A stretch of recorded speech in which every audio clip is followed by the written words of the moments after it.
بسم اللہ الرحمن الرحیم۔ مشکات باب البیان والشعر۔ خندق کے موقع پر حضور صلی اللہ علیہ وسلم نے چند اشعار کہیں، حضرات صحابہ کرام نے بھی چند اشعار کہیں۔ صحابہ کرام کے جو مشہور اشعار ہے، نحن الذین بایعوا محمدا علی الجہاد ما بقینا ابدا۔ حضور نبی کریم صلی اللہ علیہ وسلم اللہ سے درخواست، اللہم لا عیش الا عیش الآخرہ فاغفر الانصار والمہاجرہ۔ غزوہ خندق، جس کو غزوہ احزاب بھی کہتے ہیں، وجہ اس کی کیا بنی؟ خندق کھودنے کی ضرورت کیوں پیش آئی؟ سن 4 یا سن 5 ہجری ہے۔ مشرکین مکہ پہلے بدر میں شکست کھا چکے تھے، اور بدر کی شکست کے بعد حضور نبی کریم صلی اللہ علیہ وسلم نے مدینہ سے قبیلہ بنو نذیر کو نکالا، وہ خیبر میں جا کر آباد ہو گئے۔ احد میں بظاہر مسلمانوں کو کچھ شکست ہوئی، تو یہود لوگ تھے، ان کو سازش کا بڑا موقع مل گیا۔ چنانچہ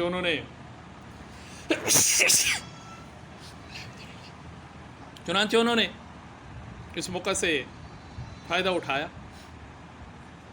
اور چند ایک قبائل کو جمع کر کے مشرکین مکہ کو ساتھ لیا۔ 10,000 کا لشکر تیار ہوا اور مدینہ کی طرف بڑھنے لگا۔ اس 10,000 کے لشکر میں قریش کے 4,000 آدمی تھے، 300 گھوڑے، 1,000 اونٹ، اور ابو سفیان پورے لشکر کی قیادت کر رہا ہے۔ احد کے قریب آ کر انہوں نے پڑاؤ ڈالا۔ حضور نبی کریم صلی اللہ علیہ وسلم کو اطلاع ملی، آپ نے صحابہ سے مشورہ کیا، تو حضرت سلمان فارسی رضی اللہ تعالیٰ عنہ نے خندق کھودنے کا مشورہ دیا۔ مدینہ کے 3 اطراف میں مکانات اور باغات تھے، اس طرف سے حملہ کرنا مشرکین کے لیے مشکل تھا۔ صرف شام کی طرف کا حصہ تھا جو کھلا تھا، اور وہیں سے وہ لوگ حملہ کر سکتے تھے۔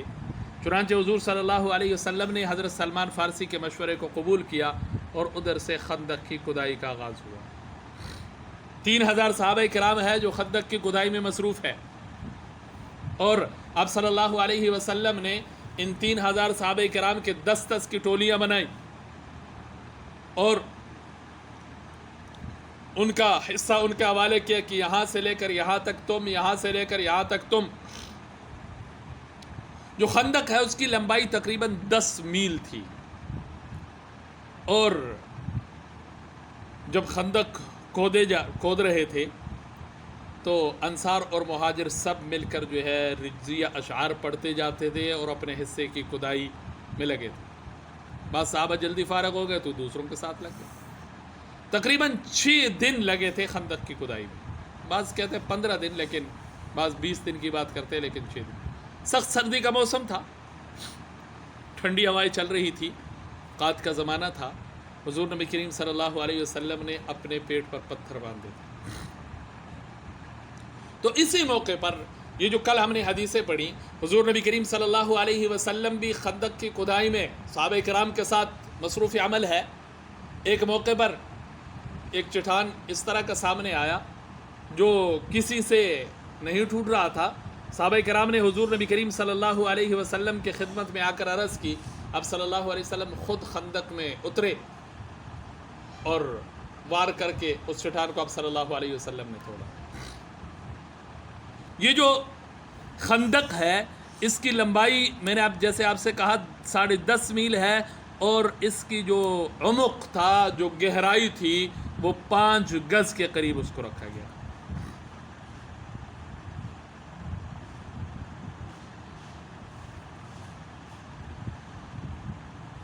جب خندق کی کھدائی ہو گئی، مشرکین مکہ نے آ کر دیکھا تو ان کے سامنے پہلی بار یہ معاملہ ہوا تھا، کیونکہ فارس لوگ کرتے تھے عرب میں اور حجاز میں اس قسم کا اپنے ڈیفنس کے لیے اور اپنے حملے سے بچاؤ کے لیے اس قسم کی کوئی ترتیب نہیں تھی۔ اب جس نے بھی مدینہ میں داخل ہونا ہے اس نے خندق کھود کر ہی آنا، خندق جو ہے وہ کھود کر ہی آنا ہے یا اندر داخل ہو کر ہی آنا ہے۔ کھودنا تو مشکل ہے، اب اندر کون داخل ہو؟ ادھر سے صحابہ کرام کا پہرا لگا ہوا ہے، صحابہ کرام جو ہے وہ کسی کو قریب نہیں آنے دے رہے۔ تقریباً یہ کوئی محاصرہ جو تھا مشرکین مکہ کا،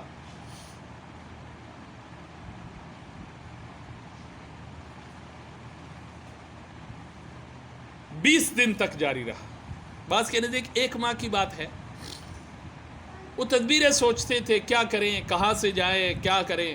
پھر اخیر کار یہ طے ہوا کہ یک بارگی حملہ کرتے ہیں اور حملہ کر کے مدینہ میں داخل ہونے کی کوشش کرتے ہیں۔ لیکن اللہ کی مدد شامل حال تھی،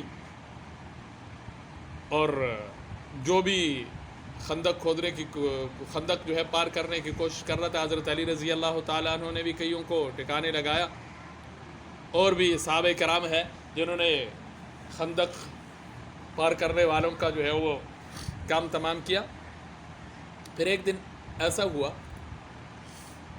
کہ ان کے محاصرے کو ختم کرنے کے لیے حضور نبی کریم صلی اللہ علیہ وسلم کے پاس حضرت نعیم بن مسعود اشجعی رضی اللہ تعالیٰ عنہ آتے ہیں۔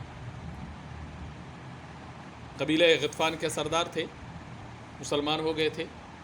حضور سے مشورہ کیا کہ اگر آپ اجازت دیں تو میں جا کر ان سے کوئی بات کروں، کوئی تدبیر نکالوں۔ حضور نے اجازت دے دی۔ نعیم بن مسعود اشجعی رضی اللہ تعالیٰ عنہ، قریش اور یہود دونوں کو ان پر اعتماد تھا۔ وہ پہلے قریش کے پاس گئے، پھر یہود کے پاس آ گئے، ان کے دل میں جو ہے وہ پھوٹ ڈالی، اور ان کے درمیان جو ہے وہ بہت ساری باتیں ہیں جو لمبی بات ہو سکتی ہے۔ بہرحال ان دونوں کا اعتماد ایک دوسرے کے اوپر سے اٹھ گیا۔ اور دوسرے نمبر پر یہ ہوا کہ اللہ نے ہوا چلائی، اور ایسی ہوا چلائی کہ ان کے خیمے اکھڑ گئے، اور برتن جو ہے وہ ہوا میں اڑ گئے، اور ان کے گھوڑے جو ہے بتکے، اور اسی طرح وہ کرتے کرتے جو ہے وہ واپس جانے کا انہوں نے اعلان کیا۔ حضرت ابو سفیان جو اس وقت مسلمان نہیں ہوئے تھے وہ بھی اونٹ پر سوار ہوئے، اور یہ سب کے سب لوگ جو ہے وہ وہاں سے روانہ ہوئے، اور بغیر فتح کے ان لوگوں کو جو ہے وہ واپس جانا پڑا۔ حضور صلی اللہ علیہ وسلم صبح ہوئی تو خود بھی کہتے ہیں مدینہ کی طرف روانہ ہوئے۔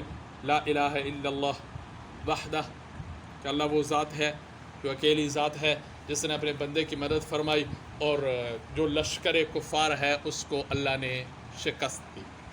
تو انہی اشعار میں سے علماء نے وجہ یہ لکھی ہے کہ جب بندہ کوئی کام کر رہا ہو اور کام مشکل ہو تو اپنے پہلے زمانے کے بڑوں کو بھی دیکھا ہوگا، وہ کام میں لگے ہوتے تھے، کچھ نہ کچھ گنگنا رہے ہوتے تھے، تو ان گنگناہٹ کی وجہ سے بندے کو جو مشکل کام ہوتا ہے اس میں تھکاوٹ محسوس نہیں ہوتی۔